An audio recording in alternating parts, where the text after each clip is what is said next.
3 weeks ago, I stood near the back of a packed ballroom in Fairfield, Connecticut, holding a glass of sparkling water while my father took the stage to announce his retirement. He worked his way through the room with his eyes, acknowledging board members and old friends, until his gaze finally settled on the table where I was sitting alone. When he called my name into the microphone, he didn't mention the consulting firm I had built over the last decade, but instead offered a polite, practiced comment about how some children take a little longer to find their footing in life. I didn't raise my voice or make a scene. I simply set my glass down on the tablecloth, gathered my coat, and walked out through the side entrance while 200 people tried to figure out why the room had suddenly gone cold. Welcome back to Payback Stories. I'm Laura, and if you enjoy stories about family drama, betrayal, and karma finally catching up, make sure to hit subscribe and drop a comment.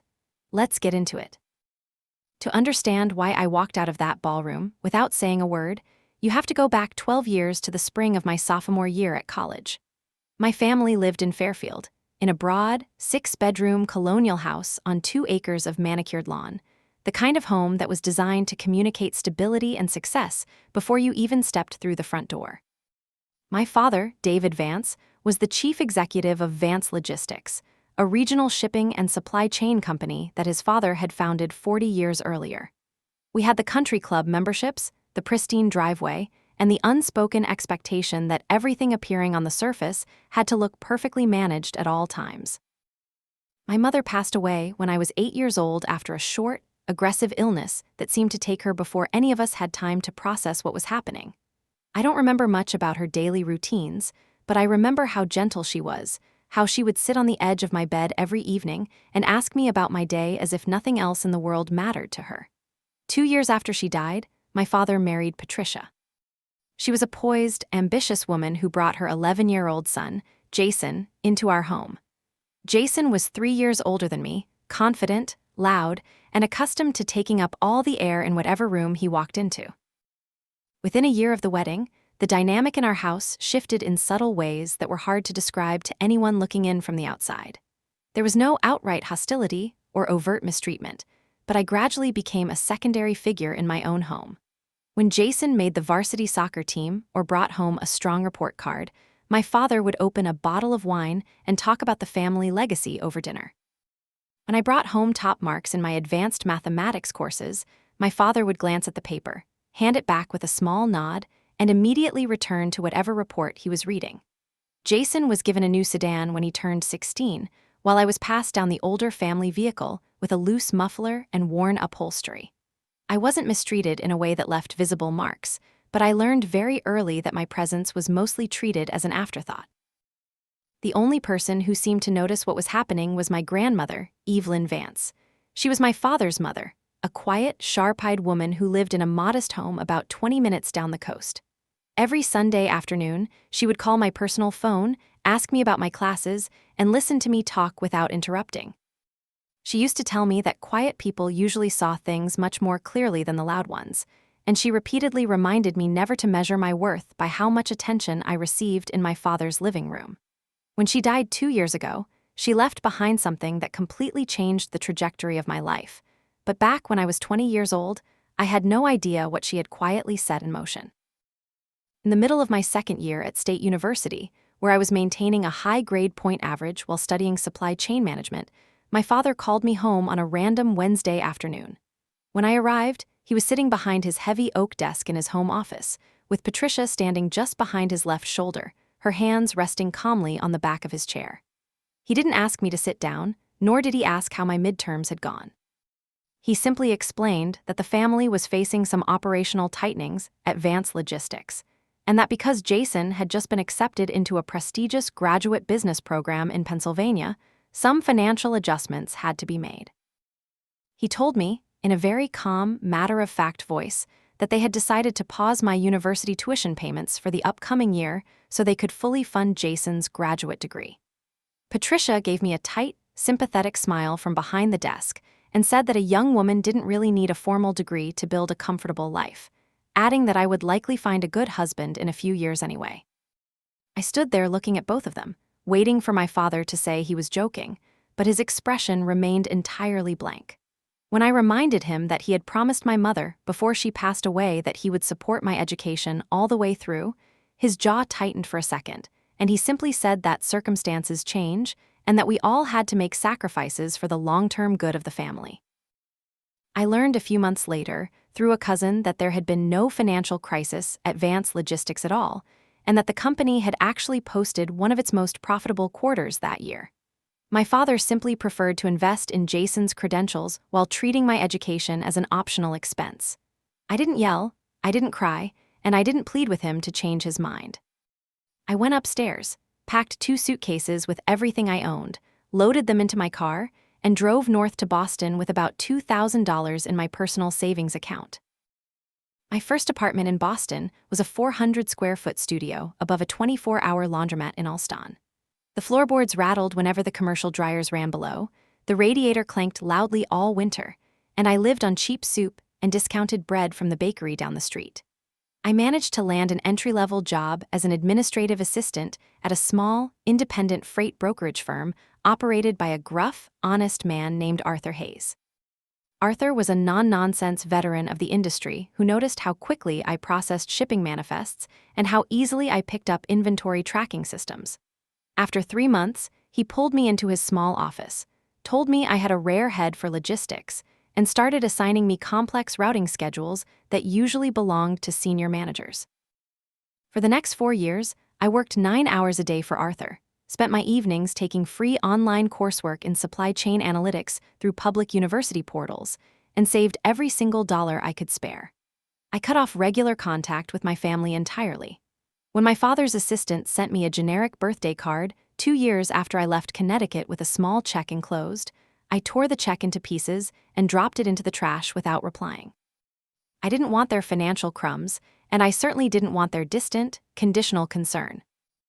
By the time I turned 26, I had accumulated enough capital, industry experience, and operational insight to launch my own independent logistics consulting firm, which I named Meridian Consulting, LLC. I rented a single desk in a shared workspace in downtown Boston, bought a dependable laptop, and hired an experienced corporate attorney to structure the company under a private management trust. I kept my name entirely off the public registration records and primary marketing materials, operating everything under the corporate banner through my legal counsel and my newly hired chief financial officer, Michael Brooks. I kept my identity private for a very practical reason. I knew my father and stepmother, and I knew that if they ever discovered I was building a successful business in the exact same industry my father dominated locally, they would either attempt to insert themselves into my achievements or dismiss my progress as a minor hobby funded by luck. Some people build businesses to demand attention from the people who doubted them, but I built mine in complete silence because I knew that silence was the only boundaries my family would ever respect. 2 years ago, when I was 30, my grandmother Evelyn passed away at the age of 88. I drove down to Connecticut for the funeral service, sitting quietly in the back row of the church while my father stood at the pulpit giving a polished eulogy about how deeply his mother had cared for the family name. I didn't attend the reception afterward, choosing instead to drive straight back to Boston. 3 days later, I received a phone call from an estate attorney named Catherine Wood, who informed me that my grandmother had established a private trust fund 8 years prior, specifically designated for me, with strict legal instructions that no other family member was ever to be informed of its existence. When Catherine read me the letter my grandmother had left behind, my hands were shaking so hard I had to set the receiver on the desk. In the letter, Evelyn wrote that she had watched how my father and Patricia had pushed me aside, that she had tried repeatedly to reason with my father about the tuition money, and that when he refused to listen, she resolved to ensure I would always have financial independence. The trust contained $800,000, gathered from her personal inheritance and private savings. She wrote that the money was mine with 0 conditions attached, and she reminded me to never allow people who failed to see my value dictate how far I could go in life. I took a portion of that trust to expand Meridian Consulting, renting proper office space in Boston's Back Bay district and hiring 4 full-time logistics analysts. The remainder of the money I left intact as an emergency reserve. Over the next 3 years, Meridian grew rapidly, eventually employing 15 full-time staff members and generating over $4 million in annual consulting fees. We specialized in analyzing complex regional delivery networks, reducing fuel waste, and renegotiating carrier agreements for mid-sized shipping operations across the Northeast. This brings me to the detail that would be almost funny if it hadn't been so deeply tied to my family's history. 3 years ago, one of the regional mid-sized carriers that reached out to Meridian for an overhaul of their failing internal logistics framework was Vance Logistics, my father's company. They were suffering from severe inventory delays and rising fuel costs, and their operational margins were rapidly deteriorating. My CFO, Michael, brought the prospective contract to my desk without knowing the personal connection, noting that the client was willing to sign a long-term service agreement if we could fix their distribution metrics. I reviewed the files carefully, authorized Michael to handle all client-facing negotiations through our corporate legal channels, and signed off on the project under our standard corporate trust entity. Over the course of the next 36 months, Meridian's proprietary routing software and restructuring protocols saved Vance Logistics millions of dollars, effectively restoring their profit margins and representing roughly 40% of their total operational savings each year. My father had no idea who was behind the firm. On several occasions, he even praised Meridian Consulting during regional trade association luncheons, telling fellow executives that whichever team was managing Meridian's analytical division was single-handedly keeping regional shipping operations competitive. He was publicly praising his own daughter's work, the same daughter he had declared unfit for an advanced career 12 years earlier. 3 weeks ago, an embossed invitation arrived at my Boston office. My father was retiring at 65, officially handing the chief executive role over to my stepbrother Jason, and holding a grand dinner at the country club in Fairfield to celebrate his legacy. I held the card over my wastebasket for a long moment, intending to drop it inside. But then I thought about my grandmother Evelyn, about 12 years of working 16-hour days in silence, and about the fact that Vance Logistics' contract with Meridian was up for its 5-year renewal at the end of the month. I decided to attend, not because I was seeking an emotional reconciliation that was never going to happen, but because I wanted to look my family in the eyes one final time before I made a purely professional decision about our company's future. The country club ballroom was filled with 200 people when I arrived: local politicians, shipping executives, bankers, and longtime family acquaintances. I wore a tailored black dress, simple silver jewelry, and my grandmother's pearl earrings. Patricia spotted me near the coat check, her eyes sweeping over my appearance with a swift, assessing glance before her face settled into her familiar, tight smile. She made a subtle comment about how surprised she was that I had managed to find appropriate attire on short notice, then casually mentioned that my father had assigned me a seat at table 14, located near the kitchen doors alongside some distant acquaintances. I smiled, thanked her politely, and took my seat without complaint.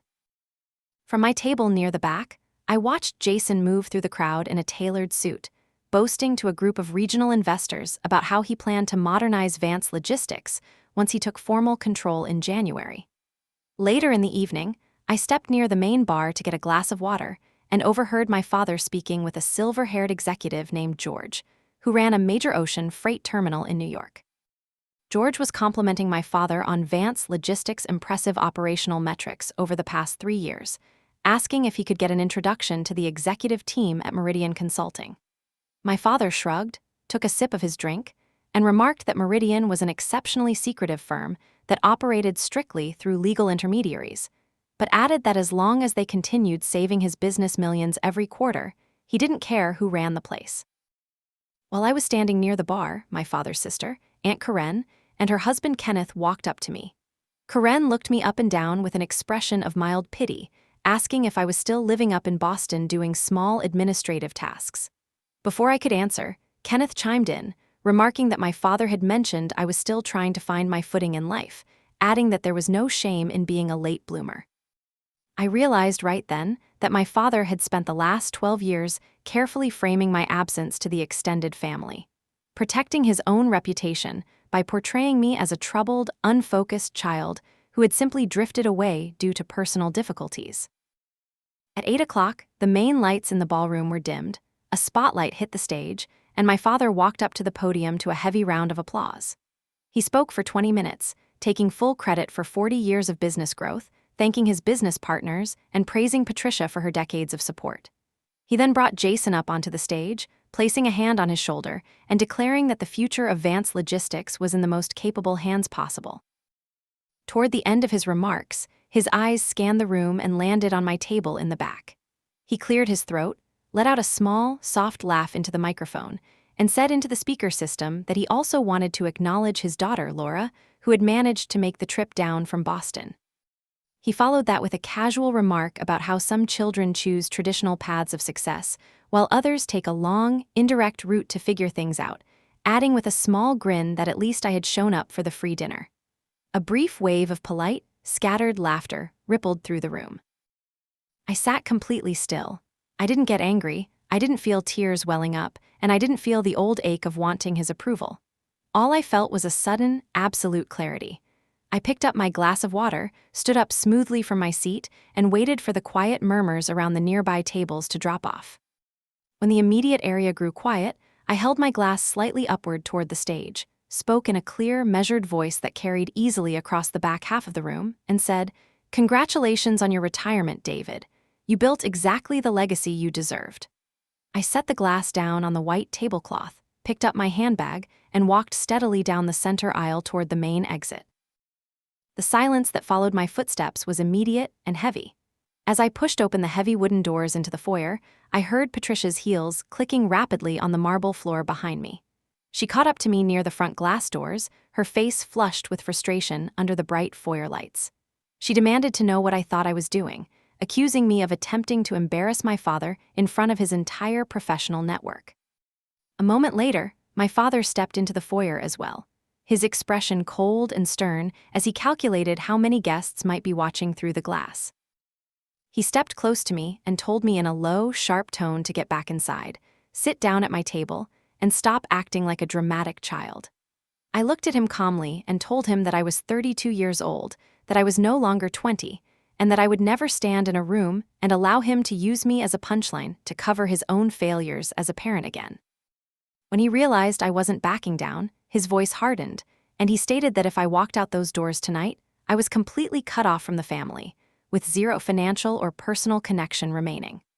I looked at him, gave him a small, quiet nod, and said that he had cut me off 12 years ago when he took my mother's memory and my education to pay for Jason's career, and that the only difference tonight was that I was making the separation official.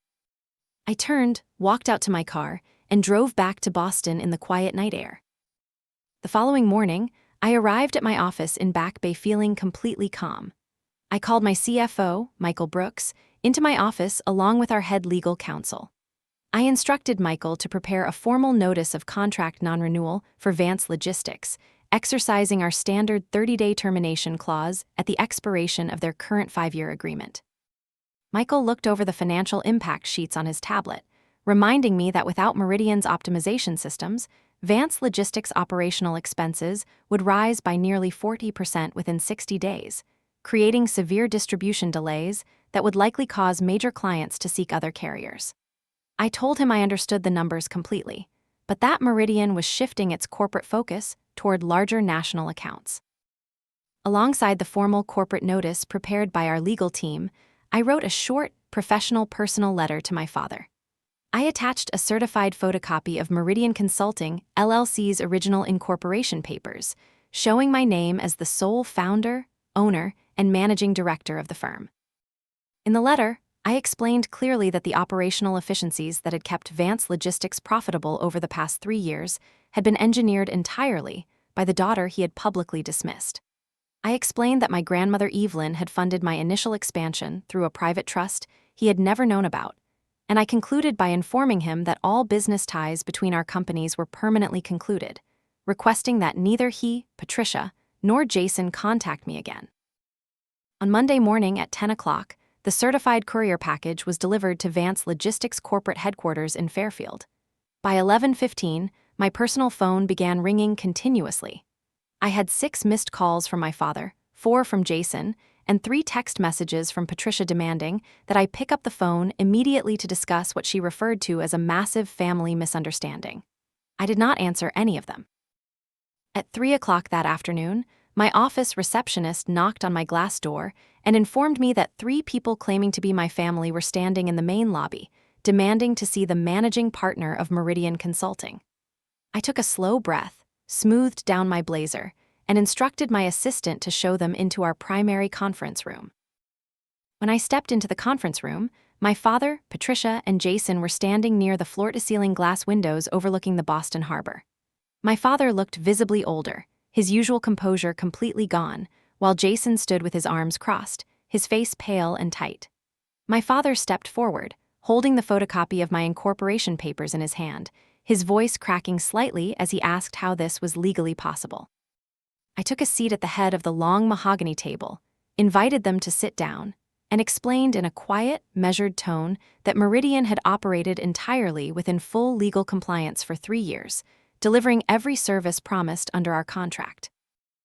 Jason slammed his hand on the table, shouting that I had set them up, claiming I had deliberately waited until he took over as chief executive to pull the plug on their operations so I could ruin his career.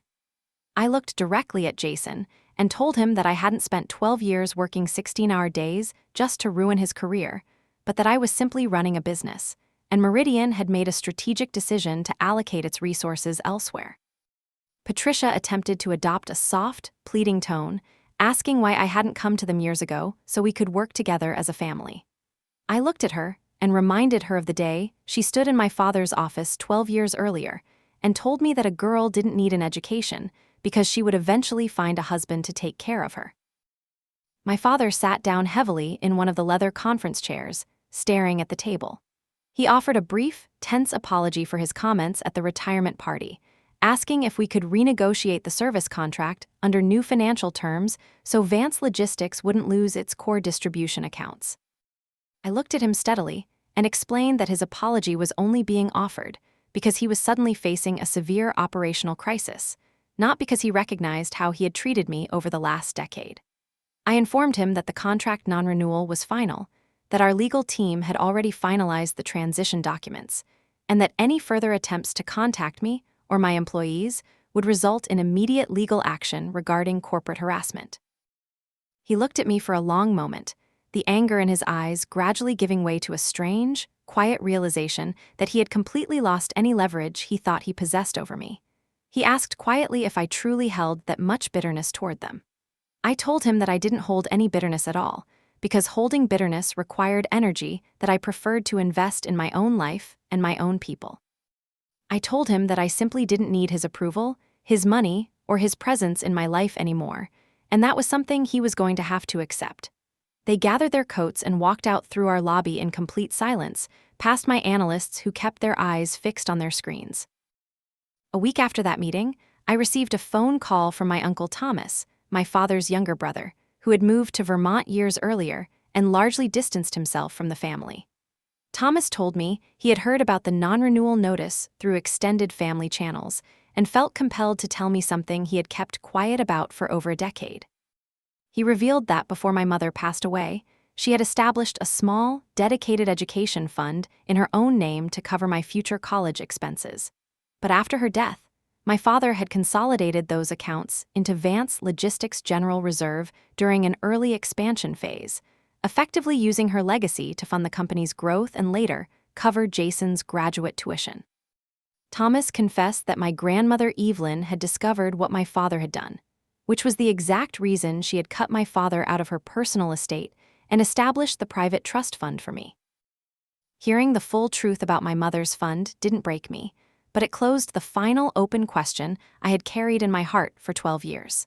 It confirmed that my grandmother had seen everything clearly, and that the independence I had built was rooted in the love of the 2 women who had actually cared for my future.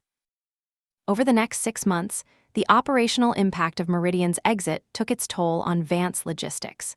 Without our real-time optimization systems, their delivery delays mounted, operating expenses rose significantly, and 2 of their largest regional manufacturing clients transferred their freight accounts to competing carriers. Jason was forced to step down from the chief executive role after 6 months, with the board hiring an outside management firm to restructure the business, while my father had to sell a portion of his company equity to cover the operational shortfalls. The story of how Vance Logistics lost its primary consulting partner slowly circulated through the regional business community. And while I never spoke publicly about the situation, the natural consequences of my father's choices handled everything far more effectively than any angry confrontation ever could. As for my life in Boston, it continued to move forward with steady strength. Meridian signed 2 new national manufacturing clients, expanded our team by 6 people, and moved into a larger, permanent office floor overlooking the water. I began seeing a counselor on Beacon Hill once a week to process the quiet grief of letting go of a family that was never truly a family. And I started spending my weekends traveling, reading, and building genuine friendships with people who valued me for who I actually was. Once a month, I drive down to the quiet cemetery in Fairfield, where my grandmother Evelyn and my mother are buried side by side on a gentle, grassy hillside overlooking the trees.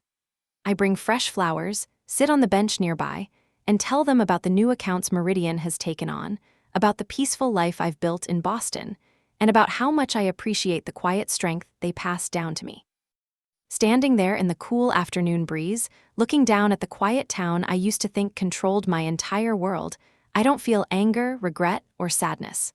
I just feel profoundly, permanently free.